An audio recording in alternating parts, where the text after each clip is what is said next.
दोस्तों बॉलीवुड से रिलेटेड वैसे तो अक्सर ही आपको कुछ ना कुछ सुनने को मिलता ही रहता है और आज सोशल मीडिया के ज़माने में तो बॉलीवुड से कुछ ऐसी बातें भी सामने आने लगी हैं जिन्हें बॉलीवुड के डार्क सीक्रेट्स के नाम से भी जाना जाता है।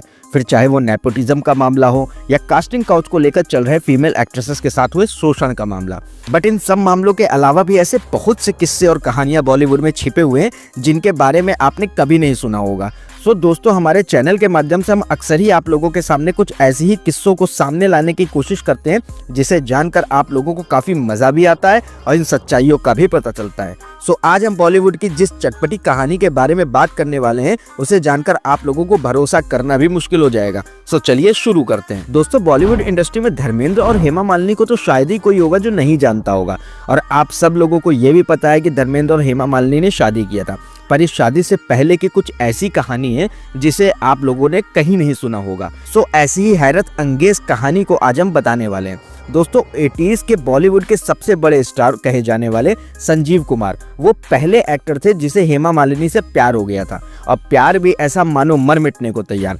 पर वहीं दूसरी तरफ संजीव कुमार नेचर से बहुत शर्मीले थे और इसी वजह से संजीव कुमार की हिम्मत कभी भी सामने से जाकर हेमा मालिनी को अपने दिल की बात बताने की नहीं हुई। सो उन्होंने 90s के बॉलीवुड के सुपरस्टार जितेंद्र से अपने दिल की बात बताई और जितेंद्र से ये भी कहा कि वो हेमा मालिनी से जाकर ये दिल की बात बताएं और उन्हें अपने प्यार को पाने में मदद करें। और जितेंद्र ने इसी वजह से हेमा मालिनी के साथ बातें शुरू कर दी। पर फिर अचानक बातों ही बातों में जितेंद्र और हेमा मालिनी को ही आपस में प्यार हो गया और वह दोनों रिलेशनशिप में भी आ गए और इसके साथ ही इन दोनों के परिवार वालों को भी ये रिश्ते से कोई ऐतराज नहीं था, इसीलिए इनका ये प्यार शादी तक पहुंच गया। बट इन सब के बीच जितेंद्र की एक गर्लफ्रेंड भी थी जिसने इस शादी को ना होने की पूरी कोशिश की और फिर शादी के एंड टाइम पर हेमा मालिनी खुद ही इस शादी से पीछे हट गई जिस वजह से यह शादी नहीं हो पाई और फिर जितेंद्र ने शोभा से ही शादी कर ली। हेमा मालिनी की शादी के टूटने की वजह से संजीव कुमार को थोड़ी राहत मिली और इस बार संजीव कुमार ने खुद हिम्मत जुटाकर हेमा मालिनी को अपने दिल की बात बता दी और उन्हें शादी के लिए भी अप्रोच किया।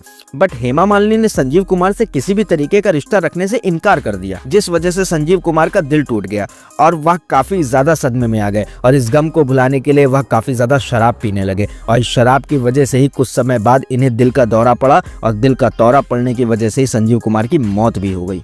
इसके बाद फिर हेमा मालिनी की जिंदगी में धर्मेंद्र की एंट्री होती है और इन दोनों को एक दूसरे से प्यार भी हो जाता है। पर यह रिश्ता हेमा मालिनी की मां को बिल्कुल भी पसंद नहीं था और वहीं दूसरी तरफ धर्मेंद्र के परिवार में भी इस रिश्ते को लेकर काफी अनबन थी बिकॉज धर्मेंद्र पहले से ही शादीशुदा थे। बट फिर भी हेमा मालिनी और धर्मेंद्र ने अपने इस रिश्ते को जारी रखा और इसके साथ ही धर्मेंद्र ने यह भी कोशिश की कि वह अपनी पत्नी को तलाक दे दे ताकि वह हेमा मालिनी से शादी कर सके। बट धर्मेंद्र की वाइफ ने तलाक देने से इनकार कर दिया जिसके बाद धर्मेंद्र और हेमा मालिनी ने इस्लाम धर्म को अपना लिया ताकि धर्मेंद्र एक बीवी के रहते हुए दूसरी शादी कर सके बिकॉज इस्लाम धर्म में तो ये मुमकिन भी है। जिसके बाद धर्मेंद्र और हेमा मालिनी ने आपस में शादी कर लिया। तो ये थी धर्मेंद्र और हेमा मालिनी की जिंदगी की वो कहानी जो आपने इससे पहले कहीं नहीं सुनी होगी।